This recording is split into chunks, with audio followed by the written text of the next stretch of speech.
Hello. And welcome to We're Not Blowing Hot Air, powered by Oxygen Plus. I'm Scott. And I'm Lauren. And we're here to help elevate your IQ on wellness and business stuff that's sometimes misunderstood.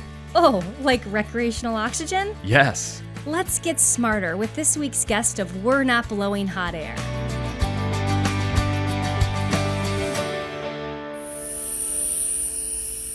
We have New Year's Eve just around the corner. I know. What are you going to do? Oh, Any I don't idea? know. No. I feel kind of lame because, in my adult life, I really don't do New Year's Eve like I used to. Yeah, that is lame. When I was younger. Yeah. It's lame. Yeah, never compromise New Year's Eve. It's always got to be big. It's got to be big. Yeah. I remember seeing fireworks from an airplane one, and I met a guy on that same airplane. Yeah? Didn't work out yet. Yes. But that was memorable. Most New Year's Eves, though, I don't know if I really remember them all. Yeah, Why is there's that? might be a reason for that. There's definitely a reason I don't remember them all. Some stand out. When I was younger, I would go out with friends. We'd go out to the bar, and it was a thing, Or somebody just had a bunch of people over to their house, and it was a thing. You could probably do one of those with your kids. Yeah. Maybe both. Yeah, we probably could. Maybe this year's the year, Scott. Maybe. Well, when did liquor become kind of more serious for you? Was there a moment or a certain person or even liquor itself that kind of changed how it became less of a party tool? Yeah. And more something that was maybe more mature, part of your everyday life? Yeah. Interesting question. Yeah. So sometime in my late 20s, I would call it, I had a friend that started like home brewing his own beer, and I would try it, and I would, I got exposed to like these different types of like craft beers. Mm-hmm. Did this guy have a beard? Yes. Yeah. Okay. I was just stereotyping there. Go ahead. Yes. He was a bearded beer brewer. Right. And so I got exposed to like craft beers and some different stuff, and I started to like it. So I started to kind of branch out and try different things, and then later on I was introduced to whiskey by a member of my wife's extended family. And that was kind of another your thing. Family, essentially my family. You're not quite owning that side yet. No. No. Okay, so whiskey, yeah. And what kind of whiskey? At the time, it was Scotch. But I've become a bourbon guy now. All right. Bourbon's kind of my thing. I still, reach for the Scotch every once in a while. Well, me too. And I got to Scotch whiskey because my grandpa, well, we're Scottish on that side of the family, the side of the family I own. and he is Scottish, where that lineage is Scottish. And he would drink Dewar's, so he would have some American whiskey as well.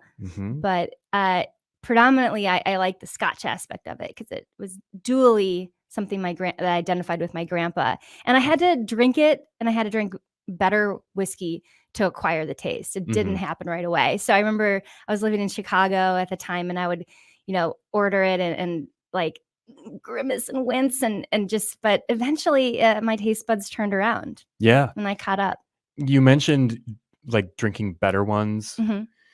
I think that for me personally, that's been true for Scotch. Yeah. If you drink like a cheap budget Scotch, for me, it didn't work. No. If I was at like the $50 a bottle and up, then I was like, okay, I can drink this. It sounds really snooty, but no. I did a blind taste test. I was in Scotland in the Morayshire area, and which is where I think Glenlivet is we were at that distillery. Yeah. Okay. And I asked them for a blind taste test. I did is it 11? Is that what the first one normally is? 11, 15? 12, I think. 12. Okay. I think it's 12. I did a 12, 15, 18, 21, whatever. I did that sounds right. 3 or 4. And with blind taste tests, they're my witness. I picked the higher, more aged ones. Yeah. So interesting that you and I kind of found the same thing there with Scotch. I think the better the Scotch or the higher quality, the higher the age, higher the price point, it is better, I think. Bourbon's not exactly the same from what Oh, I've found. Like you can find a really good bottle of bourbon, a pretty decent sipper for like $30 a bottle. interesting. I bet it Yeah. has something to do with the wood in the barrels where they age. It might, yes. And maybe they're reused woods in the barrel. Bourbon actually has to be brand new barrel. It does. Brand new barrel. Well, then this is blowing my mind. Scotch is made in used barrels, I think. We'll have to fact check this, Yeah, but I'm pretty sure that's Or you know what? We have an amazing guest coming up. true. He could answer this for us. He's an expert in wine and whiskey. Mm-hmm. He makes it, he grows it, he drinks it. Yeah. So He lives it. I think He lives it. I think why don't we just stop this random chit chatting, pour ourselves a glass, and get John Taylor on? Sounds like a good idea to me. Best one yet. Yeah. All right, cheers. On episode 10 of We're Not Blowing Hot Air, we crack open bottles of amazing facts about wine and whiskey with John Taylor. John is the official winemaker and distiller of Chankaska Creek Ranch Winery and Distillery, located in Kasota, Minnesota. Revealing the magic and mystery of how wine and whiskey is made, John opens our eyes to the science and art of wine and spirit production, from the month they harvest to the moment you cheers.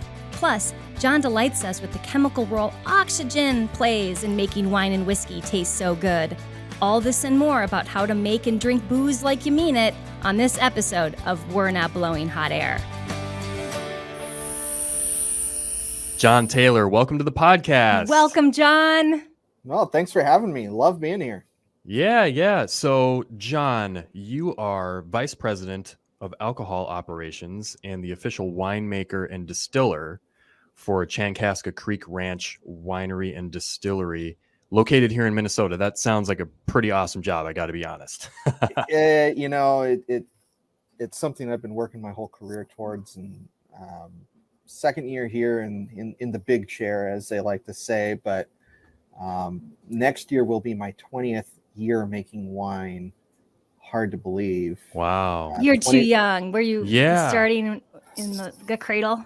Right at 21. Yeah, that's basically the cradle as far as winemaking goes. Yeah. Wow. Cool. So- So you've been doing it a long time. Well, let's talk a little bit about that as far as winemaking. What is a winemaker and what is a distiller? So a winemaker is an individual who takes grapes and makes a alcoholic beverage. And so how do you do that? Well, you got to go through a fermentation process. You need to extract sugar and liquid out of the grape and then turn that into basically water and alcohol. And there's some other substrates in there as well, acid, tannins, and that sort of thing.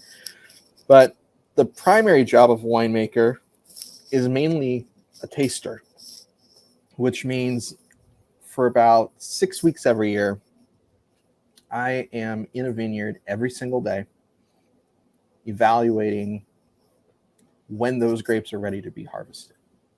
And we do that by tasting. We do that by pulling samples and running chemical metrics on them.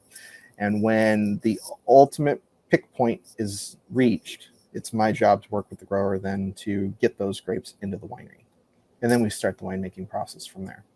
Okay. A distiller is someone who takes an alcohol base and then evaporates the alcohol off.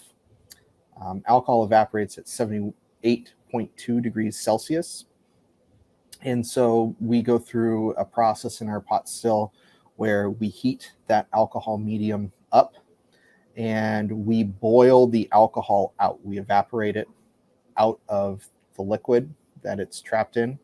And then we have to redistill it through a second pass. Okay. So it sounds like two very different processes. They are. Right. They are. One's more like a farmer, like you're in the field with the grapes, farming and harvesting, and the other is more like a science. You're in a lab coat with some serious glasses on your face, like doing charts and analysis. But they both have art and science to it, do they not? Like they are both a science and an art. And as I like to say, winemaking is a three-legged stool. It's one part art, one part science, and one part practicality, which more often than not is, can I afford to do what I actually really want to do? At the end of the day, this is still a business. And even though we have 3 distinct product streams, each one needs to stand on their own and get a margin out of it at the end of the day. Well, I want to go more into how it's a business, and particularly what you're in charge of as VP of alcohol operations, which again is Scott and I are both in operations, but we don't have alcohol in our job titles. So we're just going to drink here today anyways with you, if you have a glass to raise. But how did you first become a winemaker? I mean, can you share that story? And might as well share the distillery story, how you became a distiller as well. Sure. Yeah. So for my 21st birthday, I grew up in California, and I went to Napa Valley for my 21st birthday. Who'd you go with? I went with it was 3 generations. So I went with my parents and then my mother's parents. And that's cool. My grandmother was a huge food and wine. She was a foodie before foodies became popular. Cool. Gourmet cook. I mean, the whole 9. Grew up on a farm in California, that sort of thing. And let's see, her great grandfather made wine in his basement in San Francisco, and we're talking late 1800s. So winemaking's in the blood. Yeah. And then my grandfather loved trains, and so we actually did the wine train in Napa Valley as part of this trip. And so we spent 3 days in Napa, and it wasn't until the night before we were about to leave, we were just having a kind of a charcuterie dinner after having been on the wine train during the day for lunch. So kind of a lighter dinner. And my father had brought along a bottle of Beringer Reserve Cabernet that was from a prior trip that he had been on about 6-7 years earlier. And we popped that, and I couldn't believe how different it was. The matrix that we were drinking was so completely different than all of the younger wines that we'd been drinking during the trip. And so I was innately curious in college at the time, and hadn't really settled on a career on what I wanted to do. And so I went back to college and took a course in organic chemistry and fell in love with wine chemistry essentially at that point, and said, this is what I'm going to do with my life. I'm going to make wine for the rest of my life, as far as my working career goes. Awesome. Yeah, cool. So started internships and worked my way up the ranks. This Chankaska is my 7th winery that I've worked for in my nearly 20-year career. And you start doing the math, that's not many vintages in each position. And that's not uncommon in this industry. In the first 7 to 10 years of your career, you really are in information gathering mode. You're looking to develop skills, both technical as well as human capital skills. And at the end of the day, you want to craft how you are going to craft wines. And so the way you do that is by exposing yourself to as many individuals as you possibly can. And right. So you got to like people, I guess, to be a winemaker. The alcohol business is a people business. And a lot of winery owners may not necessarily be people. Mm-hmm. That sounds a little weird, people. Yeah. But they're wine people. They're not people. Yeah. Yeah. And they often make their money in a different career, whether it's investment banking, or they may be a sports celebrity at some point, or a doctor or a lawyer. And you would think that those people would understand people, but most people see if you're a doctor or a lawyer, you're going to see somebody in a moment of vulnerability, whereas in the wine industry, you're seeing somebody who's getting enjoyment out of something that you're making. And so it's a different relationship. It's a different interaction. And for some people, it's hard for them to wrap their head around, how do I entice people to buy my product versus someone else's product? And that doesn't necessarily always equate. And so it's the job of professionals to help ownership understand what those challenges are. And that's one of the unwritten job descriptions that I have. Yeah. Well, yeah. I mean, you already said that it was a business that required a lot. The third leg to the stool, what was that again? Practicality. Practicality. Well, that's the third. That's the third rule, the business element. The Okay. first two are art and science. Mm-hmm. And so at the beginning of all of this, everyone has a romance about winemaking, and then towards the middle, they understand that you have to make sound wine, and that's where the science part comes into it. How do I make what I want to make? And we know more about the science of winemaking and distillation than we've ever known in the history of our species. And so we can take all of those learnings that we've gained through the study of these products and apply them to how we're making our product. And we do that, but you have to know what tool to use when. You can't just open the toolbox, start picking tools and start applying them, because you may not end up with a palatable product at the end of the day. And that's where the experience factor comes in. Right. Yeah. You learn that process as you go, and what types of tools are best and when. Yeah, that makes sense. Well, how did you get, I mean, you talked about how you kind of fell in love with or determined that you were going to be a winemaker. How about a distiller? How did you get interested in that and decided to do that as well? Did you get sick of wine? Yeah. You're never all wined sick out. of wine. No, Okay, never sick of wine.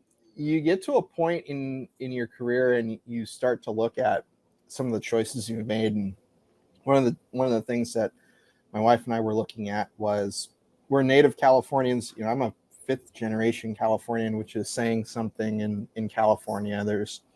It's a pretty new European settlement, so to say, relative to the East Coast or the Midwest even.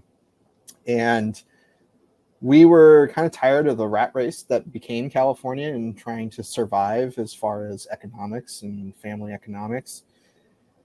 And so we started looking at other places to go, and we looked at Washington and Oregon and Texas and Nebraska, and finally ended up in Minnesota. And I got to do 2 things here that I'd never done in my career, which was make sparkling wines. I'd never been able to do that, and we do that here. And then also the distillation aspect of it. I'd done distilling in college, but I'd never done it commercially. And so before I was the official winemaker and distiller here, I was the assistant winemaker, and my predecessor essentially turned the keys over to me after 2 years and said, okay, I'm going to go retire over here. You have fun. And so for 2 years, I got the ability to mentor, be a mentee under his mentorship, and really learned a lot about the distillation aspect of things. I knew the business aspect. I'd known how to make wine, how to have clean fermentations and that sort of thing. And at this point, it was more about applying them appropriately. Again, knowing when to use what tool in what situation. Are we gonna just pour a little whiskey? Should we do that? Did you already? Well, I already poured. You already poured. I was some. going to say, I- I've already had a few sips of mine. So what do you are behind the recommend? 8 ball. I have a Buffalo Trace Kentucky straight bourbon whiskey. I have a Bullet Bourbon Frontier whiskey, and I have a Russell's Reserve single barrel non-chilled filtered straight bourbon whiskey. Well, you can't go wrong with Buffalo Trace, but You really the Russell single barrel family reserve is probably going to knock your socks off. Yeah. I'm doing that one. Yeah. Then. It is a little higher proof. Just for the Just listeners, a little higher proof. this is the bottle Scott brought in, and it's almost empty. So that's how good it that's is. how. And I would hazard a guess that's not the first bottle this year that has gone that way. Oh wow! Correct. Okay. I'm gonna pour a little bit. Is it bad taste to put it in my coffee, or can I just try to drink Ooh, I it wouldn't straight? put that one in your coffee. Yeah, I would try that one straight. You sure you haven't had anything? Sounds like you're in a china shop a little bit there. Thank you. Love being told that. It went down smooth for me, so I'm a big kid. I think I poured the Buffalo Trace. I liked it. I'm I very mean, my familiar eyes with are this one. watering, but I didn't grimace. That's good. Yeah. You All right. handled it like a pro. Well, John, who is drinking at your winery right now? What are your customers like? Our customers are predominantly, I would say, late 20s to early 70s and anywhere in between. So you don't serve to under 18? No, not under 21. Well, yeah, legal is definitely a major factor. And we also have a craft cocktail room as well. So a way for us to showcase our spirits was to add on to our tasting room and create a craft cocktail lounge. And so we have a cocktail or two on every spirit that we make here in the distillery as well. And you can rent like party room, like can you do an event, bachelor party, that kind of deal? Yeah, absolutely. We have our barrel room, which I know you were able to be in. Guilty. As a party. The barrel room is definitely rentable. We have a 350 person event center that's rentable that has a full bar in it. We have a tent during the warmer months here in Minnesota, and so that's rentable. That's about 250 people. And then we have 3 other venues throughout the grounds that have power to them and are great wedding ceremony sites, but we've had a number of people rent them for like family reunions and that sort of thing as well. So lots of rentable space here at the winery. We've even rented the cocktail lounge out itself to different groups. So it's about being connected and available and involved and engaged with what is here. And that includes you, right? That's a big part of it is people being connected. You know, the product is the lubrication of good conversation typically. And we want people to be relaxed and enjoying themselves. And we're tickled that they value us enough to be a part of that conversation and of that event. And I don't know if you can share this, but you also have some quite notable corporate accounts. Are you able to share anything about that, or is that sure? Yeah, I mean, it's common knowledge. We're the official wine and spirit sponsor of Minnesota Wild. We are the official wine of Golden Gopher Athletics at the University of Minnesota. We're the official wine and spirit of Mankato State University hockey. We have a program with the MSU Mankato men's basketball team where we did a private label for them, and a portion of the proceeds from those wines go to support the basketball program. We in the past have been the sponsor at the Minnesota Timberwolves and did a private label series of 3 wines for them. So we've been very active in the corporate space, and we've been approached by others. And if the deal is right and it works for both parties, then it's something that we're worth considering, and we go that direction. Cool. Very commendable. Yeah, well done. Yeah. I mean, truly talking about the business side of it. Me being kind of a bourbon guy, what about the different varieties of the spirits, you know, the whiskeys that you like, the distilling that you guys are doing? How do you get those different varieties? What do you guys do in your process? Yeah, spirits making is more regulated, believe it or not, than wine. And wine has a series of rules behind it on what you can do and what you can put on the label, et cetera, et cetera. But when it comes to spirits, it's highly regulated in what things are called and what they are sourced out of. So a little bit about, you know, we're going to go back, I'll rewind it a little bit. So in order to get fermentable sugars to make distilled spirits, you have to take a grain, extract the starch, and convert that starch then into a fermentable sugar. And so the question is, what is that base grain that you're going to be making? In Scotland, when they make Scotch, that's going to be barley, 2-row barley. Same product that ends up making most beer today.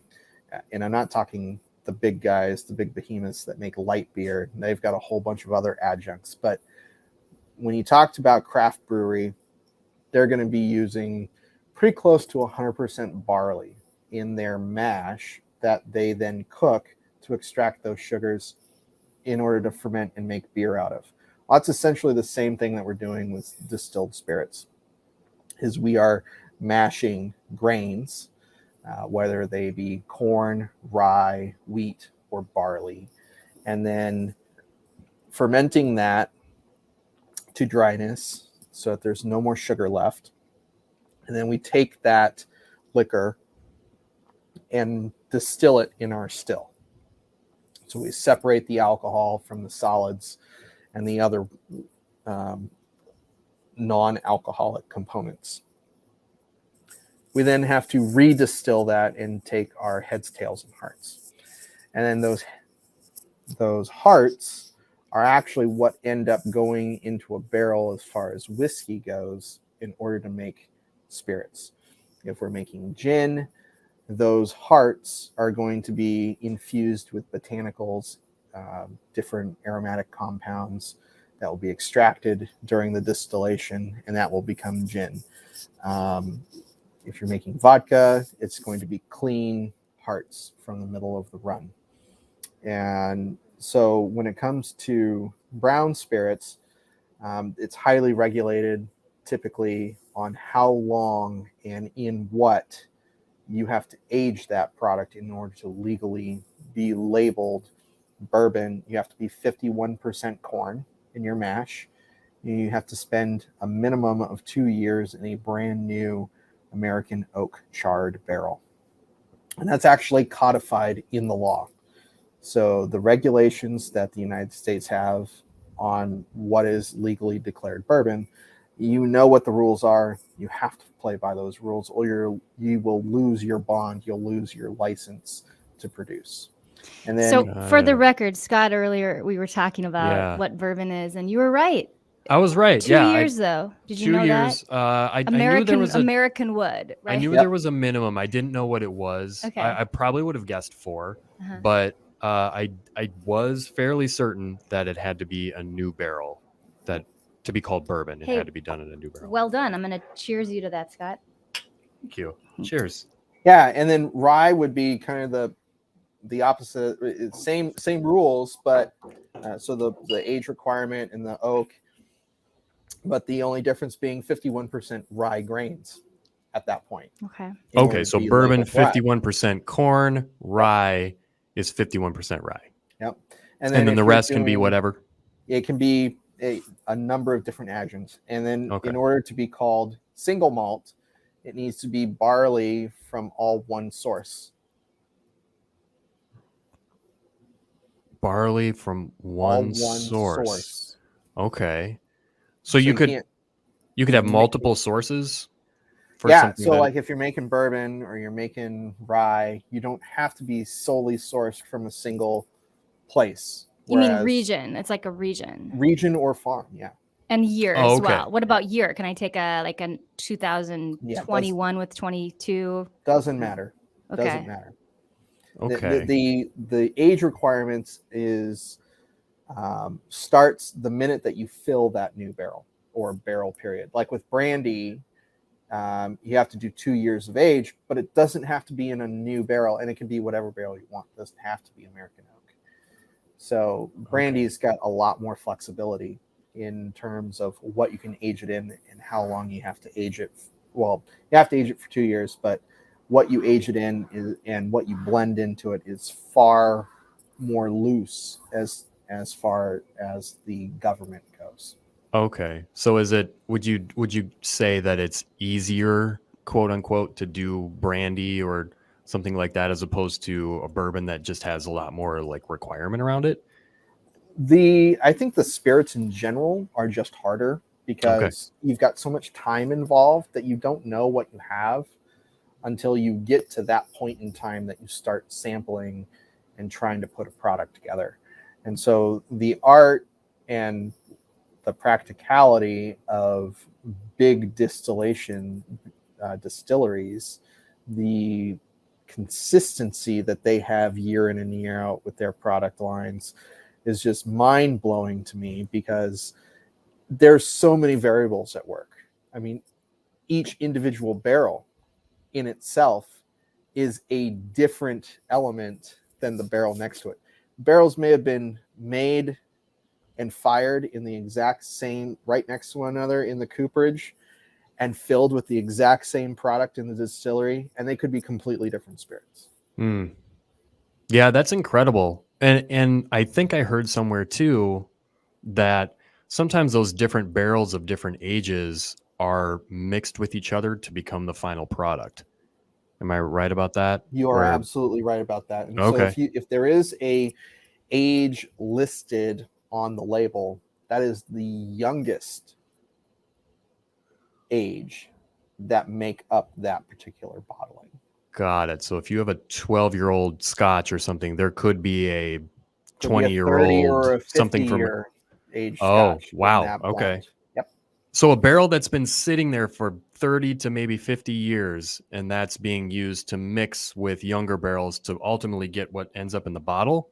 Yeah, that's the secret to consistency when it comes to distillation, is by having that older product, you can then mellow the younger product by adding that older product back to it. That's incredible. As I say, the art and the science and the practicality, they all have to come together at the end of the day. John, would you share with us what the angel share is? Absolutely. The angel share is an evaporation of alcohol. And that happens to anything aged in a wood environment. So I was going to say oak, but there are other woods besides oak that barrels are made out of as well. And so over time, the wood will actually absorb some of that liquid, and it will decrease the amount of volume in the barrel.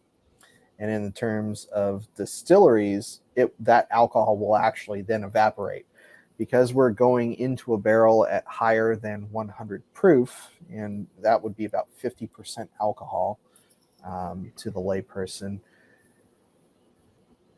The alcohol is highly volatile above 100 proof, and so it will evaporate into thin air unless you have it covered and contained and sealed. And so over time, the barrel actually emits that alcohol. It goes through the barrel, from inside the barrel, it goes through the wood, and it evaporates into the air. So you walk into these barrel storage warehouses in bourbon country, and you walk in and you can smell the bourbon in the air, because that's the angel share. It's lovely. It's very, I think, beautiful and poetic. It's also a real, I mean, it ends up being on a spreadsheet somewhere, right, in your operations, because it's actually a loss that 15 years is maybe, I don't know, what's an average loss? Average loss is somewhere between 2 to 4% a year. Wow. Of volume. So that's notable. I mean, in the sense of like, you have to account for that, like in some amortization schedule or something. Well, Scott, what's the cost of a good bottle of bourbon, right? Yeah, he said 50 earlier. Is that right, John? You get into 50 or 60 $50 to $60, yeah, for a bottle of good bourbon. That's some of that angel share that's put into that. It's not just marketing. There's actual real, the amount of liquid that you start with and the amount of distilled product is about 15% of what the original start volume is. Okay. So if you've got 100,000 gallons or let's do simple math, 150,000 gallons worth of distilled spirit, that means you had 1 million gallons to start that process. So this takes space. You need like an operation set up. Anything else you want to share about kind of like the business side of how whiskey and wine gets from harvest to the glass, how it gets produced? The big part about the alcohol business is that if the consumer does not know who you are, they're not going to go searching for you. So a big part of the alcohol industry is actually brand awareness, marketing, advertising, attracting people to your product, and whether that's through events or third parties or using the established trade and media to expose people to your product and how good that product. That's really why wine ratings exist, spirit ratings exist, is to expose a larger segment of your target market to your products. A fair amount of what a winery or distillery does is marketing. Wild Turkey right now, the Russell family has Matthew McConaughey as their spokesperson. And so a massive part of that is, again, mixing and matching and marrying your desired target market with your product. And so you look for opportunities to leverage not just popular culture, but just environment and sense of place, that terroir again. How do you maximize all of that and get to the point where you've got the right person in the right place in front of the right product? Yeah, you've got to, I mean, there are a lot of distillers out there. There's a lot of brewers, a lot of winemakers. So yeah, you got to set yourself aside. So not only do you have to hone your craft and make a seriously good product, the best product that you can make, but then have a serious like marketing strategy and try to get in front of people as much as you can. It's got to be challenging. It has to be challenging. It is very challenging. And one of the things that I like to say is winemaking, spirits making is 50% sanitation, cleaning, 25% actually making product, and 25% other. And that other can be anything from necessary paperwork for the government to make sure that they're happy with what you're doing, to marketing, to sales calls, to lab work here in the lab, and email correspondence, keeping up with distribution, keeping up with sales, keeping up with all of those different elements that is not necessarily making the product or necessarily improving it. But at the end of the day, again, it's a business and you need to put your product in front of the right consumers so that they can enjoy it. I tell my assistant winemaker and my enologist all the time, you guys have the best jobs in the company because you get the least amount of other work and the most amount of product making work. And I get the lion's share of the marketing and face of the brand and opportunities like that, and dealing with the business end of things as far as production goes. I don't get to make product a whole lot on the floor physically day in and day out. Now I taste everything. Just the other day, we went through 42 barrels of Marquette to make sure that they all made the cut and ended up in a bottled product. And so literally every single barrel had to be tasted. And there were 4 that were above and beyond what I thought the rest of the lot were. And we set those aside to do something with later. A reserve or something like that. A reserve or a blending opportunity for something else. Something that I deemed maybe had more potential than just being bottled up and sold as Minnesota Marquette. All right. Well, we might be having an Oxygen Plus holiday party, so keep that in mind. Hey, we might go down to the barrel room. Yeah. There we go. By the way, I do hope people who are local in Minnesota or even from surrounding states or California come check it out, because it's phenomenal. You're phenomenal. I'd like to get more into the nerdy side of you, John. Sure. Can we? And you, I mean, you had mentioned how oxygen plays a role in some of the production of whiskey and wine. Can we go there? Absolutely, we can go there. Okay. We've kind of already been teasing this a little bit. Oxygen management is so necessary during the fermentation process. A lot of people are familiar with fermentation because you eat sauerkraut, that's a fermented food. You eat yogurt, that's a fermented food. You eat cheese, that's fermented to some degree.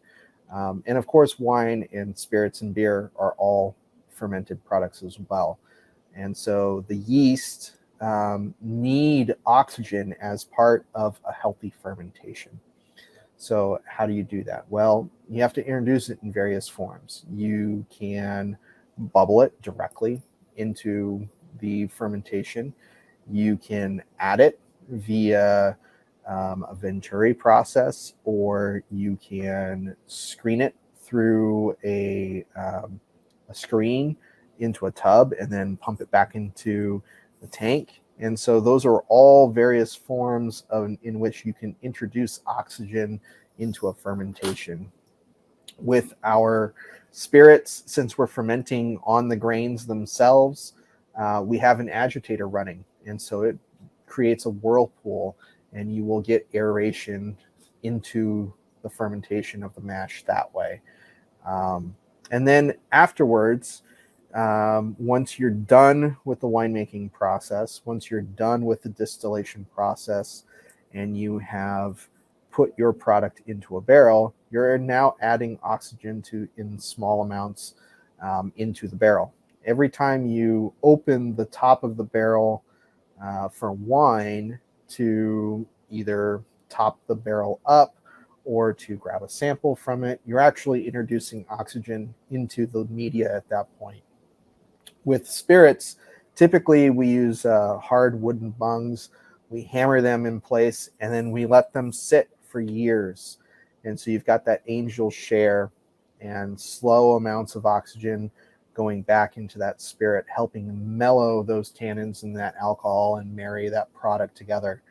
So you've got oxygen at various different points. Now, once you get wines finished, oxygen becomes your enemy. You don't want a lot of oxygen contact with the wine. And so you have to use inert gas blankets. You have to maximize your ullage, or minimize your ullage, I should say, which is the amount of headspace in your tanks. So right sizing your productions for the right volume that you're going to be producing. And so these are all production factors that come into play. And again, oxygen management is one of those tools I was talking about. So the oxygen can be a hindrance, but it can also be a huge help.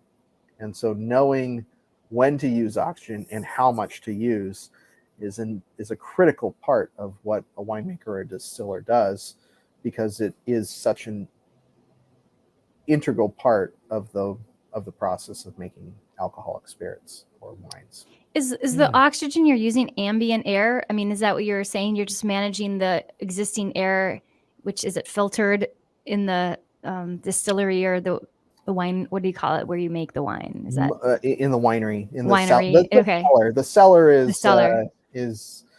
Is a uniform term, both in the winery and into the distillery business. So what's the air like there? We use ambient air. So our ambient air, because we're in Minnesota, our winery is indoors. It's completely climate controlled. We do have filters. We have air filters throughout the building to keep the amount of dust, particularly. That was a good little pun there, John. I didn't even mean to do that. But to keep dust and other particles to a minimum. And so we don't necessarily use medical or food grade oxygen unless there's an application that calls for it. One of the techniques, one of the tools is a process called micro-oxygenation. And what you can do is, instead of utilizing individual barrels, you can add toasted wood, just like you would get in a barrel, but you can add it directly to a tank, and then you can put a sparging stone in and use a computer program and a device to meter in small amounts of food grade oxygen to mimic the amount of oxygenation that you would get through barrel aging. So you can soften the wines, integrate those tannins, and develop more complexity and further flavor. So it speeds up the process. It speeds it up. It's also a way to do much larger volumes. A single barrel is 59 or 60 gallons. They make bigger barrels, but the bigger the barrel, the less impactful that barrel will be. So the ideal thing, if you want a lot of barrel impact, is to actually use these barrel alternatives, these wood products that are treated just like a barrel would be, but you then use it in conjunction with micro-oxygenation, and so you can do much larger volumes of wine instead of buying a bunch of barrels. Barrels themselves are pretty cost prohibitive, whereas the barrel adjuncts, barrel alternatives, they are significantly cheaper on a per gallon basis. Okay. So there are like kind of some technology hacks, so to speak, that you can use to speed up the Innovations, process. I think they would prefer you use. That's probably better. Innovations. That's probably better. Yeah. Technology. That's advancements. interesting, because I think, like, for me, again, when I visualize a wine cellar, it's just a bunch of barrels stacked up, sitting there, and probably is for most cases. And I wouldn't immediately think that there's a lot of technology involved, but I mean, you're kind of cluing us into the fact that there could be.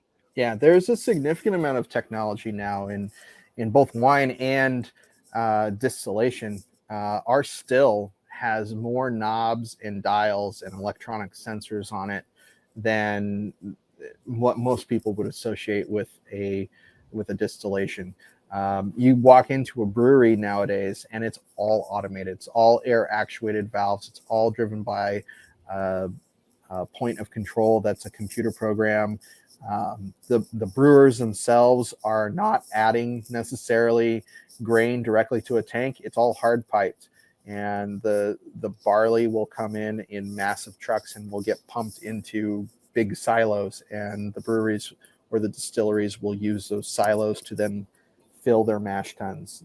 They often have their own grist mills, and so they'll do their own grind on the grains to get to the right grist texture in order to go through their mash process. So the amount of technology now in alcohol production is significant. We still have a fair amount of small operations that are doing it very old school, and sometimes the old ways are the best ways. The more intervention you have, the more intervention you will continue to have to do. And so the less intervention you have to do, the less you will have to do as a whole, typically. And so finding the right tool for the right time, it's a big experience part, but there's also a philosophical part to that as well. All right. Yeah. You got to love it. You got to you have to have patience, right? Love it enough to really take time with whatever technology or old school art craft it is. Patience is a extremely undervalued virtue in our society today. Mm-hmm. And patience is absolutely necessary in order to make quality alcoholic products. We're talking with spirits upwards of 5 to 15 years, maybe 30 years worth of aging for a particular product. That's an innate amount of patience right there built into the process. With wine, it's kind of the same thing. It's just on a much shorter time frame, but you still have to be patient. You cannot be in a hurry. When you're waiting for a crop to come in and it's sitting there on the vine, and you got the grower looking at his berries starting to shrivel, and he's seeing dollar signs missing because you're waiting for flavor or chemistry to come around. It's a real part of the people business of having to explain what you're trying to do and why you're trying to do it. It like makes me think we should never be irritated when a bartender doesn't deliver a drink quick enough, right? Yeah. Like Craft considering cocktails are a real thing, I gotta tell you. But like, so John, how can we appreciate when we're drinking a glass of wine or a glass or a shot of whiskey more? Like, what's the way to drink given all that it took to get into our glass? Well, typically the price point's going to matter a lot to most people. When you're drinking a less expensive product, there's typically less time spent with that product because it's all about in the moment, being at that point, whatever that product is being served with, whether it's an event or a gathering. It's more about the event or the gathering than it is about the product. Mm-hmm. Most people, when they spend for a more spendy bottle, are going to spend more time with the product because they've spent more of their money on that product. And so they're going to take the time to appropriately enjoy that product. So how do we drink whiskey? We have a glass here. How do we actually do this? I mean, and then or wine. I mean, people who smell it, it's just so it's not rancid, right? You're supposed to smell it to make sure it's not rancid. Is that right? Well, looking for flaws is definitely a part of the olfactory part of the evaluation. So typically when I evaluate any product, I immediately smell it without aerating the product. I literally just smell the product once it's been poured into the glass. I'm looking for, is there anything off about it? So there's a series of different flaws that can be there in either spirits or wine. And then I will aerate the liquid, and that will release more aromas. How do you do that? So with a wine glass, typically there's going to be a stem, and you're just going to swirl the glass, the liquid inside, and give it about 2 or 3 times around. And then while it's still moving, I'll actually smell it. Put your nose right into the glass. You really want to get it in there because what that will do is your face will actually trap those aromas and force them to be concentrated while your nose is in the glass. Like a plug, you're plugging it up in there. Kind of, yeah. It's almost like a lid. Your face is almost cool. like a lid on that glass. I know you were talking about wine, but I just did it here with the bourbon. Got to be careful with the spirits. Yeah, so I did it. I smelled it before doing that, and then I swirled it and I smelled it, and it was totally different. It does. Aeration matters, and so again, that's that interaction of oxygen and releasement of those volatile compounds. John, one time I had a really bad glass of red wine and I sprayed some of our Oxygen Plus in it, our Skinny. I just sprayed the oxygen straight in and it made it a little better. Do you think that's true? Or was it just absolutely. Okay. So, one of the things about oxygen management, again, oxygen management does not just stop once it goes into the bottle. And we do oxygen management putting wines or spirits into the bottle as well. We can vacuum fill them and cork them when we're corking. So we eliminate a fair amount of oxygen and air in the bottle, put it under a small vacuum. We can add screw caps and hit it with inert gas right before we put that screw cap on. And then one of the things in enjoyment, particularly with older wines, this is really popular. It's called decanting, where you literally put the liquid into a vessel that's not the bottle. And typically you're going to be leaving sediment behind in an old wine. So that's one of the reasons to decant. But the other reason is to actually get oxygen into that wine. Again, releasing those aromas and also changing that wine. One of the best things anyone can do to understand the relationship of oxygen in alcoholic products is to take a 10, 15, or a 20-year bottle of red wine that's meant to be aged, decant it, and taste that wine and take notes every 10 minutes. Oh. And you will see the wine evolve over. It could be an hour, it could be half an hour, it could be 3 hours, where that wine completely changes during that time frame. Can we do that with you one time? Like just get a really good bottle of wine. Scott will buy, and then we just drink for that one bottle for 3 hours, John. That would be a lot of fun.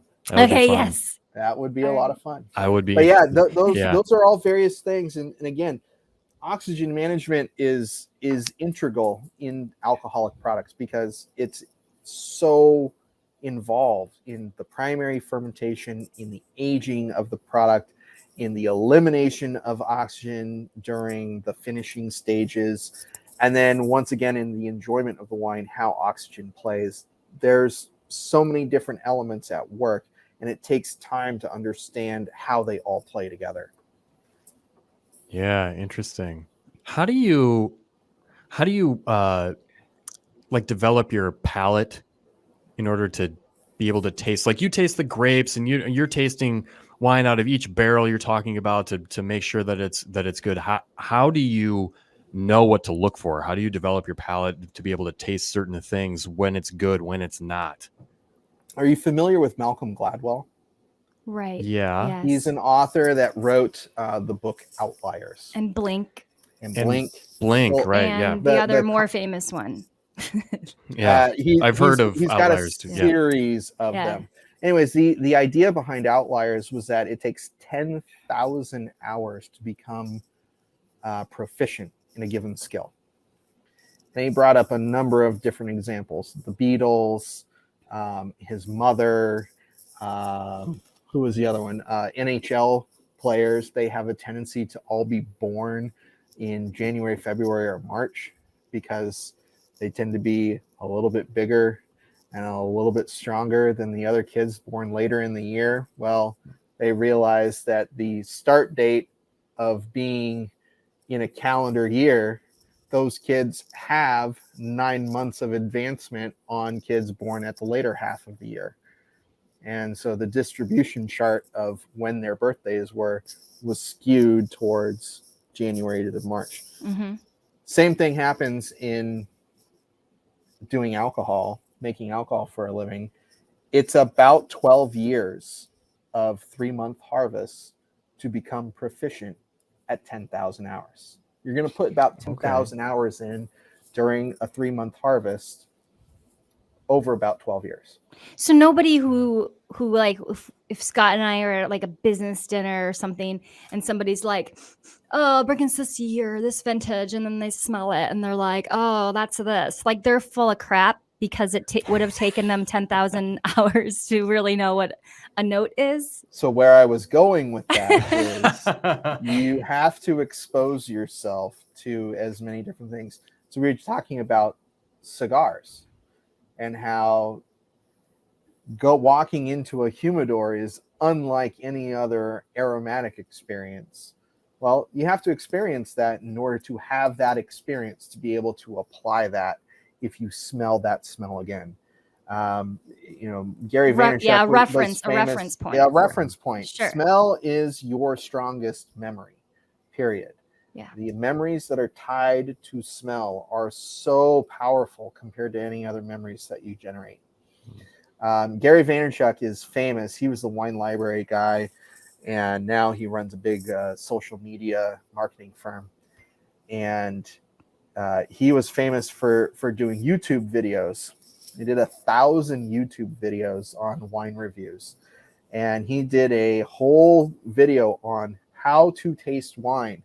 And he literally had a wet rock and was licking it in this YouTube video. He goes, "Now I know what wet slate tastes like because I literally just tasted it on my tongue."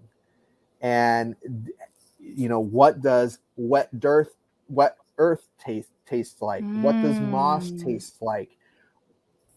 If you're not smelling them, if you're not tasting them, you are not exposed to what they actually are.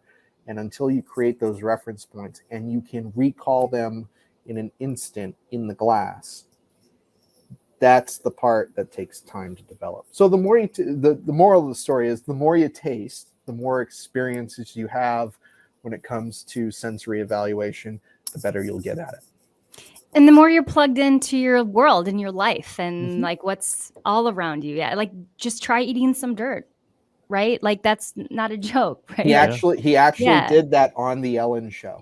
Right. And the Conan O'Brien show. He did dig wine tasting for dummies and brought all these sensory things, and literally Ellen's like eating dirt on her television show. So it's not about aspiring or trying to achieve some sort of wine status, some vinophile level. It's more about like getting real with like what's around you. How do you experience the world? I like that, John. That makes it like an even playing field for Scott and I. At the end of the day, that's all we are. We're a sum of our experiences. And your palate and Scott's palate are completely different from my palate. And your palates are probably not the same either. And so just because I say it tastes like something, you could be looking at me going, I don't taste that at all, but it tastes like this to me. And I may not taste that. But again, everyone's palate and everyone's experiences are so different. And John, do you remember what your was it a Merlot when you were 21 that you drank with your? It was a Cabernet Sauvignon. Oh, it was. It was the most popular wine. Popular wine in the world. Yep. Do you remember what that tasted like? I remember flashes. More so, I don't remember the exact flavor profile, but I remember the texture. And a lot of winemakers actually do less by aromatics and flavors and more on texture, on what the wine tastes like in their palate. So what the start of the wine, what the mid palate of the wine, and what the finish of the wine looks like. And that's why I was so blown away by that particular bottle of wine, was the texture was so different than everything else on the young wines we had been drinking. And I wanted to know, why was that texture so different? Wow, that's very cool. That I wouldn't think of texture when I'm tasting something. I guess for me, I guess it's always been about the flavors, or that's what maybe people talk about more. But I wouldn't have thought the texture. That's really cool. And I mean, how do you get to where you can tell the difference between that? I mean, we just talked about flavors. How can you tell the difference between textures, or knowing what's a good or bad texture? Textures are actually relatively easy, because it's sweetness, it's sourness, it's saltiness, it's savoriness, it's bitterness. It's these 5 major components, and how they all fit together. That's the overall texture of the wine. And so there are tools that you can use as a winemaker or distiller to influence how those textures are perceived. So the big one we've been talking about quite a lot, and that's oxygen. Oxygen is a major contributor to polymerization. Without oxygen, you don't get tannin molecules joining together and precipitating out and smoothing that wine out, preventing that astringency or bitterness that a lot of people associate with red wines. Well, thyme and oxygen will smooth that wine out. Acidity, again, is a component that you can remove using a couple of different techniques. Oxygen and thyme in the barrel can help accentuate that. Saltiness, don't get a whole lot of savor of salty with wines or spirits. It's not to say that they can't be there, particularly with higher acid varieties. Something that's done in stainless steel and is very tart could have a saltiness component to it. Sea spray as an aromatic is often associated with higher acid wine varieties. But then savoriness, the amount of time and stirring of lees in white wines and barrels that are fermented in a barrel, that can add to savoriness components. It can help round wines out. The same thing can be done with spirits. The amount of time spirit sits in a barrel can add savoriness, can again smooth those tannins out, that interaction between the charred wood and the high proof alcohol. That time will help mellow those characters out. And so these are all aspects that are texturally, individually influenced, but it's the picture of how they all fit together. That's what we're after. Yeah, right. The art and the science. John, Yeah. you've brought it. How can people find out more about you, about Chankaska? There she goes. She got it. You just got to keep drinking through the Even interview. yeah. That's all you have to keep doing. I'm out. You can find us on the web. We're at Chankaska Wines, that's S plural.com. My bio is actually on there, so they can find more about me there. They can buy all of our wines are available for purchase through the website. Anybody in the Twin Cities or in Minnesota, we are pretty widely distributed for both wines and spirits. Outstate, we're a little bit harder to find. We do have distribution of our spirits in Iowa, Michigan, Kentucky, Wisconsin. We have our cream liqueurs in about 12 states right now, all pretty much centered kind of on the upper Midwest and the Midwest towards Appalachia. But we're pretty easy to get to. So anybody in Minnesota can find us pretty quick. Awesome. John, thank you. Let's raise a glass. Thank you, sir. Yeah, this was a lot of fun. It's been Cheers. a lot of fun talking with you and drinking with you. And learning how oxygen rocks the alcohol world. Thank you very much for the opportunity. It's been a blast talking with you guys. You're the man. Cheers. Cheers. Go rate and review We're Not Blowing Hot Air so more people are aware of wellness and business stuff that deserves more oxygen. And subscribe to our podcast so you never miss an exciting episode. Thanks for listening. But before we go, check out this episode's featured artist, neoclassic country group Leadfoot Larry, with their song, White Lines.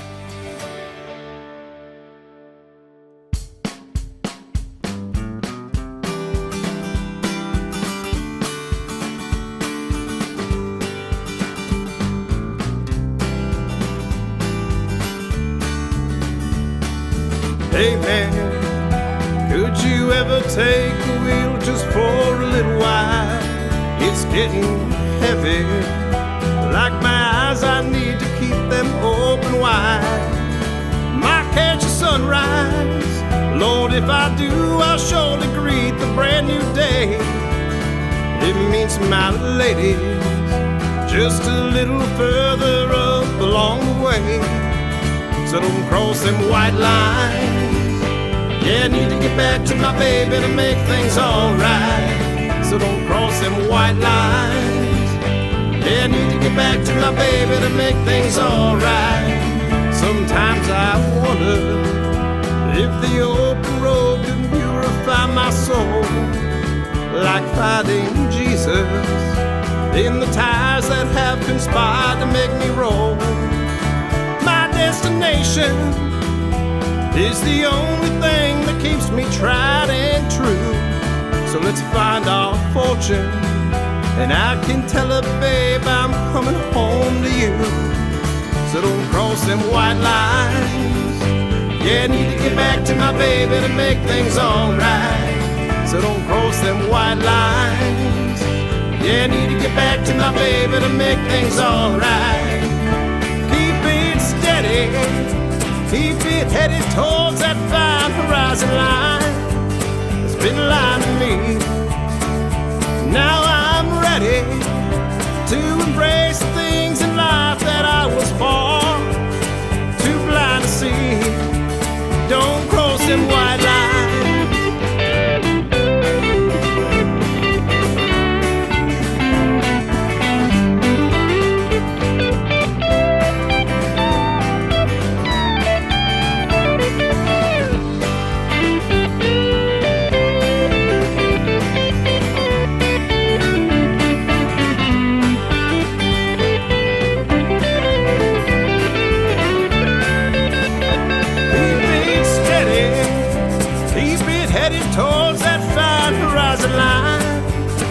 Been lying to me. Now I'm ready to embrace the things in life that I was born too blind to see. Don't cross them white lines. Yeah, I need to get back to my baby to make things alright. So don't cross them white lines. Yeah, I need to get back to my baby to make things alright. So don't cross them white lines. Yeah, I need to get back to my baby to make things alright. So don't cross them white lines. Yeah, I need to get back to my baby to make things alright. So don't cross them white lines. Yeah, I need to get back to my baby to make things alright.